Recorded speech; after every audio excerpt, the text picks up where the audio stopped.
Hello bachcho, let's read the question. The question says, which one of the following configuration represents the ion which would be colorless? Now, the key concept related to this question, that is the color in transition metal. अब transition metal का colour कैसे show होता है? Transition metal के पास क्या रहता है? इसमें रहता है पार्शियली और fielded D electrons, D orbitals है।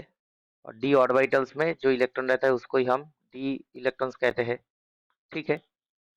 सो जो डी ऑर्बिटल होता है उसमें सब शेल कितना होता है? 5, D X Y, D Y Z, D Z X और D X square minus Y square and D Z square. अब लिगेंड के प्रेजेंस में ऑक्टेहेड्रल फील्ड में इसका स्प्लिटिंग होता है और होके क्या होता है?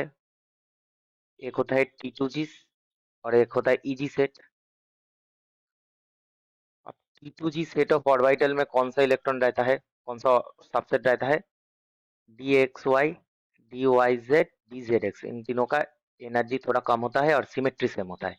और ईजी में होता है D X square minus Y square और डी जेड स्क्वायर, क्योंकि इन दोनों का भी सिमेट्री सेम है। सो अगर अगर नॉन डिजेनरेट डिजेनरेट सिस्टम अगर पकड़ ले, जैसे B3, ठीक है। अब इसका डिजेनरेट सिस्टम है तो इसमें क्या हो सकता है? अगर एनर्जी प्रोवाइड किया जाए तो एक इलेक्ट्रॉन इसमें मूव हो सकते हैं। ठीक है, क्योंकि ये वैकेंट ऑर्बिटल है। ठीक है, तो वैकेंट में अगर एनर्जी मूव होगा तो इसमें क्या होगा? एक अगर इलेक्ट्रॉन मूव होगा तो एक ट्रांजिशन होगा, एनर्जी रहेगा डेल्टा ई और delta E equal H C by lambda. तो इसका मतलब जो एनर्जी होगा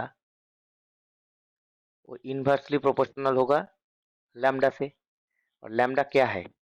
लैम्डा है वेवलेंथ। तो ये एक कलर शो करेगा, इसका एक वेवलेंथ होगा और वेवलेंथ विजिबल रीजन में कलर शो करेगा एनर्जी के ऊपर। ठीक है, तो जितना एनर्जी कम होगा उतना वेवलेंथ ज्यादा होगा। तो इसलिए डी इलेक्ट्रॉन्स और जो हमारा जो ट्रांजिशन मेटल है वो कलर शो होता है किसके लिए? डी डी ट्रांजिशन के लिए। क्योंकि जो इलेक्ट्रॉन ट्रांजिशन हो रहा है ये तो डी ऑर्बिटल ही है, फिर से एक डी ऑर्बिटल में ही जा रहा है। सो डी डी ट्रांजिशन के लिए कलर शो होता है। ठीक है, तो इसमें अगर क्या चाहिए हमें? वैकेंट डी ऑर्बिटल चाहिए, तभी इलेक्ट्रॉन मूव करेगा। ठीक है, और नॉन डिजेनरेट सिस्टम चाहिए। ठीक है, तो एक एक करके हम एक एक सिस्टम को चेक करेंगे। जो पहले वाला सिस्टम है 3D4 4s0। अब इसमें क्या है? D4 सिस्टम है। सो D4 अगर सिस्टम होगा तो क्या होगा? ये अगर EG है और ये अगर T2G है तो इसमें D4 है। सो 1 2 3 4 और T2G हम वैकेंट है, सॉरी ये T2G है हमारा है। तो T2G से EG इलेक्ट्रॉन मूव हो सकते हैं। अगर मूव होगा तो एक लैम्डा फॉर्म होगा, वेवलेंथ दिख जाएगा।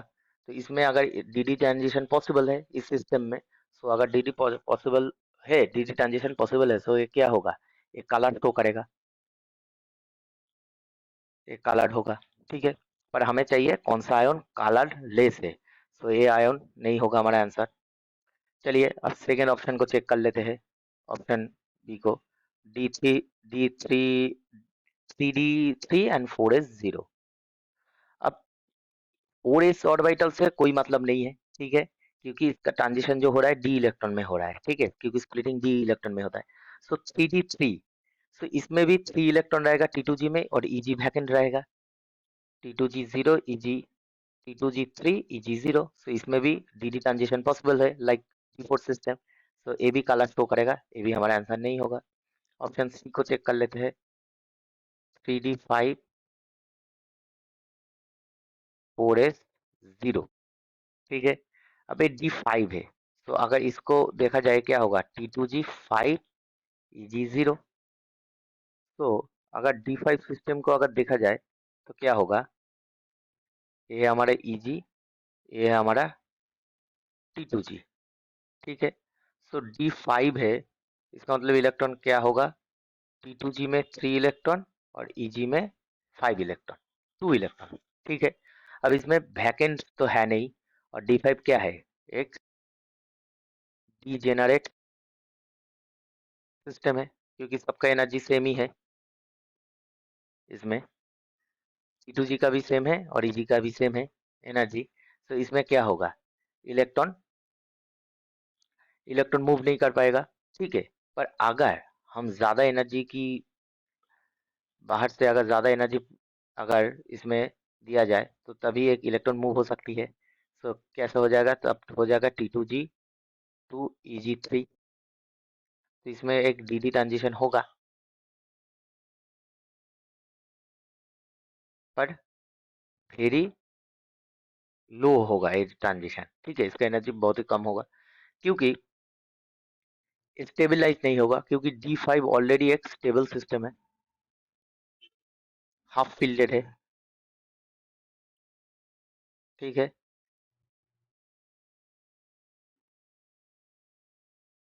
सो अगर D5 का अगर देखा जाए कुछ इस तरह होगा, सो इसका एक्सचेंज एनर्जी मोर नेगेटिव होगा, से ऑलरेडी हाफ फील्डेड है, सो एक इलेक्ट्रॉन मूव नहीं कर पाएगा, ठीक है।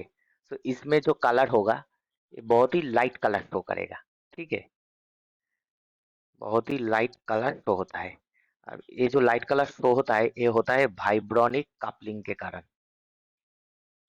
मतलब सिमेट्री का एक चेंज होता है, ठीक है।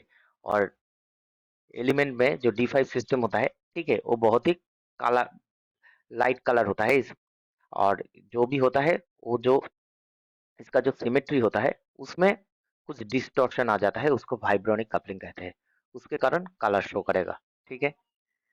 पर कलर शो करेगा, तो ये भी हमारा ऑप्शन नहीं होगा, ठीक है। अब ऑप्शन डी को चेक कर लेते हैं, 3D10 4s0, 3D10 4s0। अब D10 सिस्टम आ गया, D10 सिस्टम में क्या होगा, D10 सिस्टम में हमारा T2G फील्ड अप हो जाएगा और Eg भी फील्ड अप हो जाएगा, ये हो जाएगा T2G6 Eg4। सो इसमें कोई भी वैकेंट नहीं है, और एक नॉन डिजेनरेट सिस्टम हो गया, तो कोई भी इलेक्ट्रॉन यहाँ से मूव नहीं कर पाएगा, क्योंकि इसमें स्पेस ही है नहीं, वैकेंट स्पेस है नहीं Eg में।